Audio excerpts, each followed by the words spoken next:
Good evening. Celebrating in Bastrop tonight how far they've come since the devastating wildfires. Fires like this you see.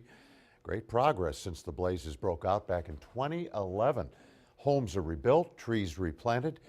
KXAN's Rob Scott spoke to folks who rebuilt after the fire and shows us today's efforts to bring more green back to the blackened forests. The welcome sign is the same, but the home it hangs on is new. Nearly 3.5 years ago, we introduced you to Cindy Poe. Her home went up in flames, a casualty of the wildfires throughout Bastrop. Right. And you can look out here and you can see what's gone out there on the state park. 34,000 acres and 1,600 homes destroyed. Cindy didn't waste time moving on. It was a Thursday, I believe, and on Sunday it was already rocking and rolling around here. It was going. I mean, things were moving. Our house was being rebuilt. While Cindy's rebuild happened quickly, the regrowth is moving slowly. But you can see it's popping up.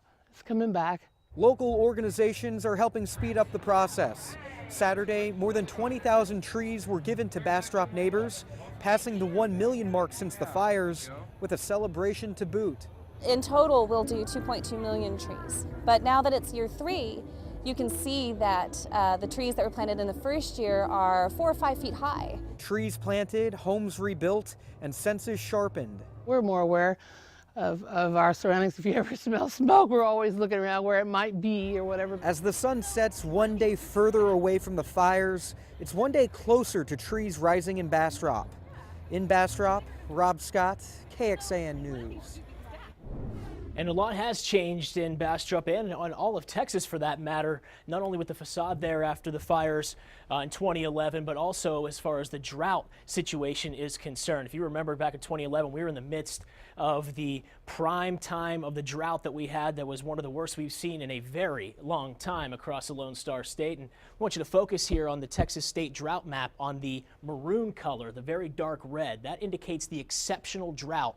And take a look at this, 81.1% of the state was underneath an exceptional drought status at that point in time. We flip it ahead about 3.5 years or so and take a look at it now. This is the latest map that has come out from the U.S. Drought Monitor Service. Right around February 3rd, they came out with this one, and take a look. Only 2.8% of the state is now shaded in that maroon color. In fact, there is about almost half of Texas now that isn't even under any drought status whatsoever, which is great news. We definitely had some pretty good rains over the last few months, which have helped us out. We're about 3 inches above average, I believe now, almost that for the year so far here in 2015. And we take a look at our drought status, a closer look right now. Notice some of us here in Central Texas aren't even looking at any drought at all. Downtown still abnormally dry, but a lot better than where we were not that long ago.